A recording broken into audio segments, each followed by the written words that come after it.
Now, one of my all-time favourite musicals is back out on the road. It comes to Belfast's Grand Opera House next week. We're talking about Willy Russell's classic Blood Brothers. Niki Evans has taken on the iconic role of Mrs Johnstone, and here's what happened when I caught up with Niki earlier on this week.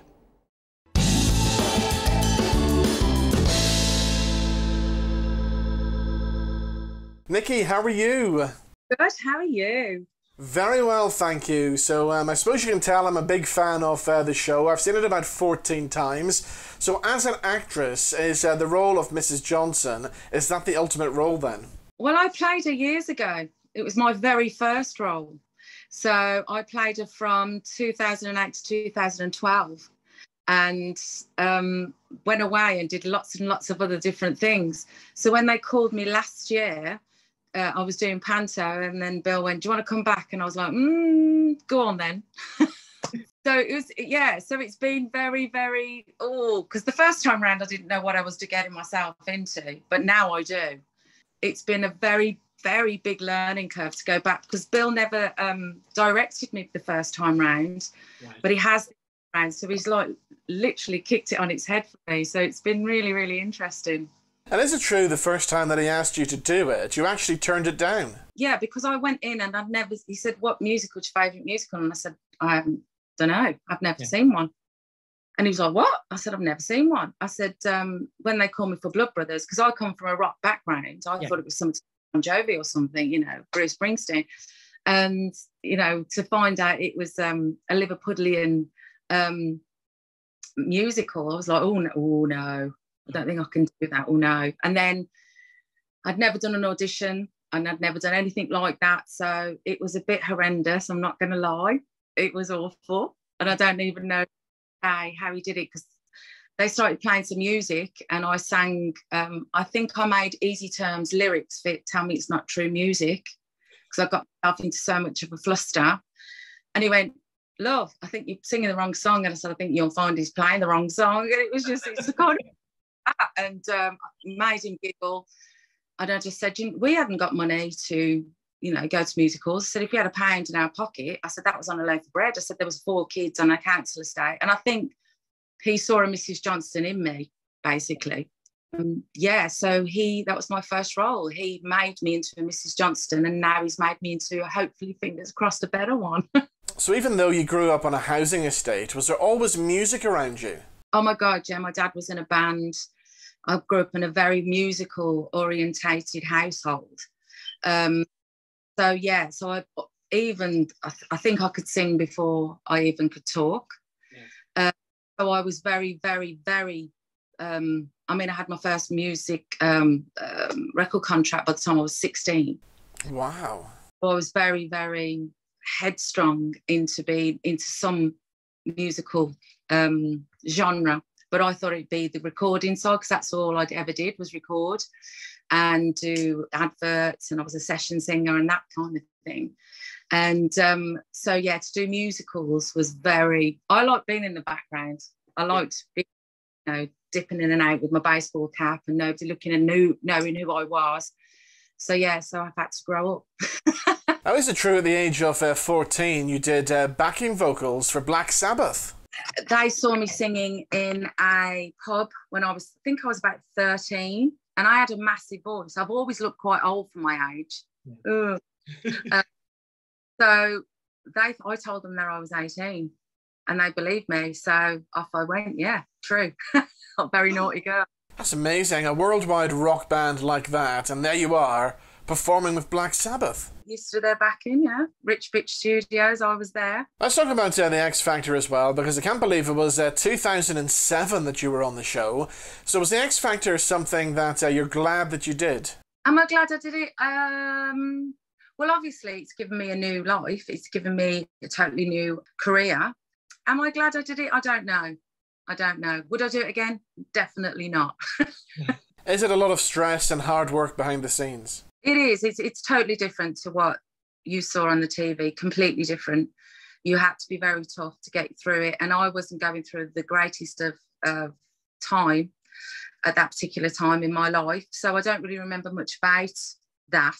It's true that my dad had just died. It wasn't a story. So it was I look back at it as being a bit of a sad time for me, and being manipulated into somebody that I really wasn't. And so when Bill, like I say, when Bill Kenwright met me, and I was laughing and joking, and I wasn't as old as he thought I was going to look, and you know, and he was like, "Oh my God," he said, "I wasn't expecting you." And I said, "Yeah, because that's, you know, I was made into a story, you know, and that's the way people perceived me as." Yeah. So I shocked a lot of people when I came out, yeah. And my nose was pierced, and I've got wild coloured hair, and but yeah, so it was really weird when I came out.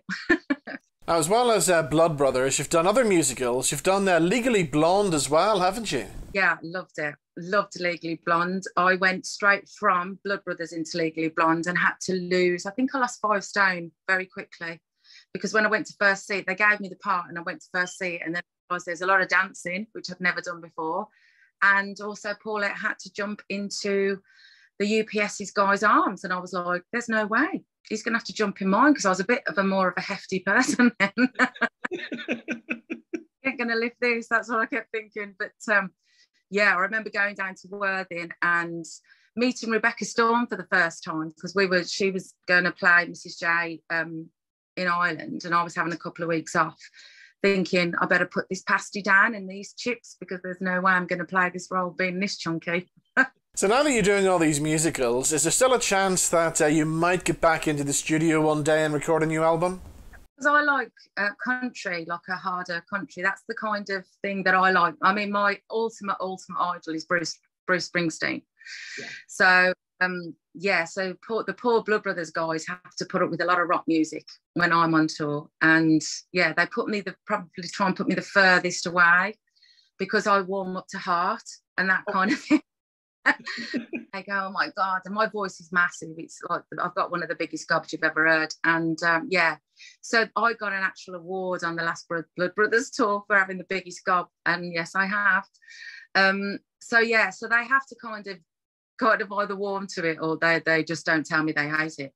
Either or.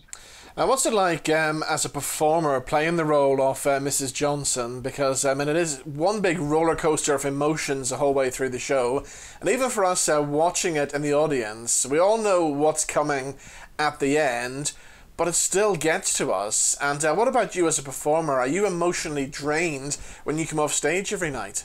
Yes, you are drained, but what happens is, because I'm not an actress, I feel everything. If I cry on stage, that's because I'm genuinely feeling I cry every day.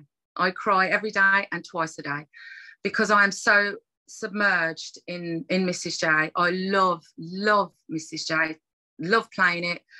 We all genuinely, as a Blood Brothers family, whether you've been in Blood Brothers for 5 minutes, 10 years, 15 years, we are all a massive family. So when people say things, because like I've done a few other interviews today, and they've said, do you have to top the other Mrs J's? And we are, as a family, a Blood Brothers family, we're very close. So I'm very, very close to the Nolans. I'm very close to Lynn Paul. And if one is kind of slagged off, we're all slagged off. So we all get together, and we're very, very much for looking after each other. And like I've just said, it's not about topping anybody, because Mrs J's can't top each other, because we play them so differently. But yeah, so people ask me about Blood Brothers a lot, and I just say there are 2 devastating parts for me, which I won't give away, but the rest of it's really funny. Yeah. And I always say there's 2 different stories going on. There's these beautiful, gorgeous boys growing up, finding girls, finding naughty words, being embarrassed in front of their mothers, because they all the things that they're doing behind our backs. So there's that gorgeous, beautiful story going, and friendship and falling in love. And, you've got Linda on the other, in that lovely trio. And then you've got the mothers. That's the other story that's going on, the struggles between two women. And not only that, I had trouble having children. So I've got this kind of emotion for Mrs Lyons, because she's always vilified, you see, and it really upsets me, because she's desperate for a child and thinks that she is actually helping Mrs J out, but the torment that that rips her to shreds, that sends her mad, is because of all of that, you see, as well. You know, she's desperate to have this child. She wants to love somebody. And then you've got Mrs. Joe on the other hand, you know, that kind of is doing her best for her children, you know, but still has got this intense love for this child, you know. So there's all these underlying things that are happening in Blood Brothers, and it's thicker than you think. It's a bigger story than you think. Well, you open in Belfast at the Grand Opera House on the 2nd of August, and you have happy memories of being here before. You know what? I'm not even joking. I am so excited. I loved Belfast from the moment I set foot in Belfast, and I've been back. I've brought people back for their birthdays. I've been on holiday there. I took my boys there. Yeah, so I am raring to go, and there's so many good food places. I mean, I've tried to keep slim because I know I'm coming to Belfast, but you know, I think I'm going to have to move my buttons when I get there. I just love it, and the Europa Hotel's got I love it. I love the pub over the road because it's the oldest pub in Belfast. I made friends with the manager at the Europa, and we were eating cheese at 5 o'clock after I did Belfast Pride a couple of years ago. Well, Niki, it's been really lovely talking to you. Thank you so much for doing this, and the best of luck with the run of Blood Brothers, and we look forward to seeing you in Belfast at the Grand Opera House. Oh, and you. Take care.